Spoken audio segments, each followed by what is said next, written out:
All right, here we go. Once again, relegated to the bedroom while Poppy takes a nap. So let's go ahead and get into this quickly. I know it's the holidays for everybody, so I'm going to try to be as brief as I can. I feel like a lot of this is just kind of on repeat right now. Once again, I don't think I have the greatest news for sellers. I think I have great news for first-time home buyers. I think I have great news for people interested in buying in lower price points. Middle and high end kind of continues to be a bit of a struggle. So let's just take a quick look here. Year over year sales from 283 down to 262, right? So off by 7.4%. That's kind of a pretty big deal. And the listings from 2,326 up to 2,583. So I don't think this takes rocket science to tell you guys if you're looking to sell and there's more listings available and fewer properties selling, it's not going to be great news for sellers. Conversely, it is going to be good news for buyers. Also, just kind of take a kind of an interesting look. Rarely do I look at month over month, but you look at last month to this month, or October to November, and there's a 10% fall off in sales. So pretty significant. Let's go ahead and roll right on here. Average price per square foot. Again, those of you that have been with me for a while know I don't put a whole ton of stock into this, so kind of take it with a grain of salt. This is an overall average. If you're looking for waterfront property, it's going to be much different than if you're looking at something inland. So just overall picture. Same thing I'm going to say with median housing pricing. But at any rate, from 324 to 328. So you look at it, it's about flat year over year. The one thing I do want you to kind of look at this graph and take away from is just look at the year on the whole. You can see the price per square foot is pretty much level. So while we've seen sales kind of all over the board and some other numbers kind of all over the place, you look at average price per square foot and it's trading within a pretty tight range, right? So just something interesting to note in terms of where I think people are most comfortable, what price points they're most comfortable in. At the end of the day, it all seems to come down to that per square foot number is pretty tight, even though every other number is kind of up and down and all over, especially this one, median pricing, right? Again, June, ignore it. The rest of the months, if you look at it, again, it's a pretty tight range, right? Got a low of what, 316?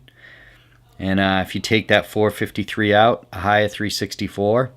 So median pricing, even though it looks a little bit all over the board, if you take June out, which those of you that have been with me for a while know, we don't really look at that. There's a bunch of pre-sales loaded in on an individual month.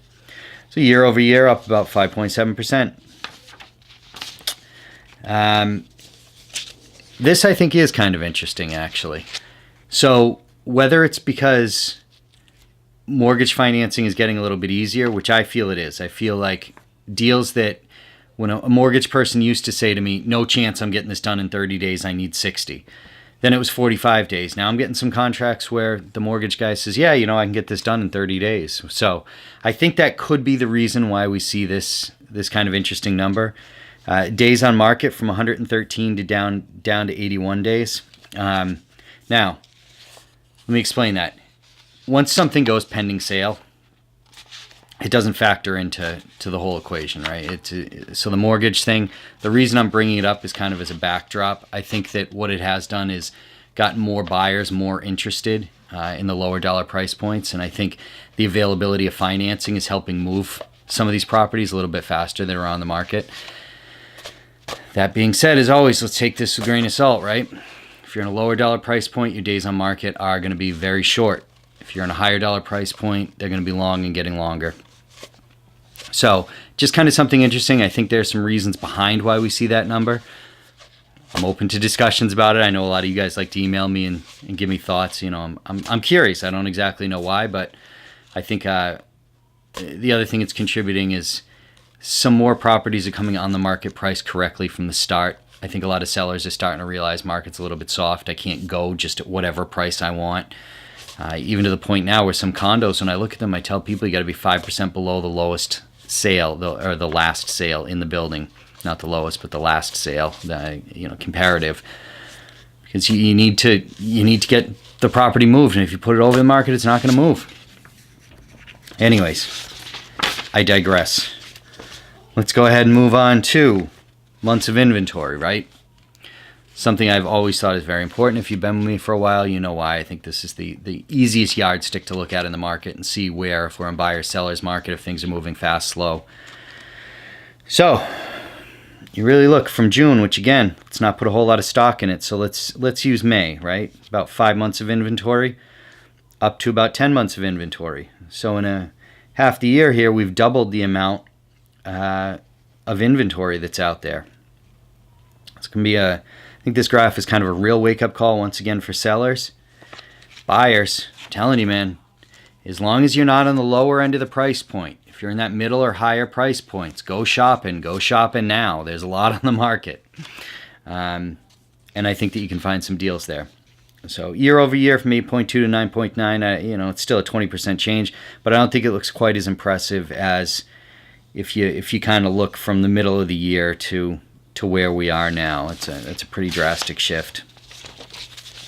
A couple of people are asking me, the same questions I get a lot. One of them is, why is the market slowing? Why do I feel? Look, I think there's a lot of uncertainty around. A lot of people are talking recession or slowing economy, things like this. I think that's out there. It's worrying people. I think seeing pullback in the stock market, people don't feel like they have quite as much disposable income as they did. But locally, I feel like there's a couple of different things going on. First, and the easiest thing to point to is we really have no more investors buying into this market right now that are holding for yield. Where prices are now, where you're getting for rent, the spread is just too thin. So unless you're looking cash flow neutral or a very small return, it's really not what investors are looking for. I think they're elsewhere in the country or in the state right now. And the second thing is perceived value, right? When the market crashed, people looked at, hey, this was selling at $500,000 before, now it's selling at $250,000. Yeah, it's a great deal. Let me get it. Well, right now, most things are about 10% off the high around here. So I don't think you have that perceived value anymore of people looking at it and saying, hey, I can really get a great deal if I get this property now, which we had during the downturn. We had up until, in some price points up until last year. So couple of my thoughts on it. As always, I'm always open to hearing your phone calls, emails. I love talking to you guys, hearing from you guys. It's getting cold. I got the thermal on. We're down to mid-50s around here. If I just said mid-50s and you shivered because it's 10 degrees where you are, it's your choice to live up there. Come on down here. Weather's a lot better. I'll see you guys next month, and I hope all is well. Happy holidays.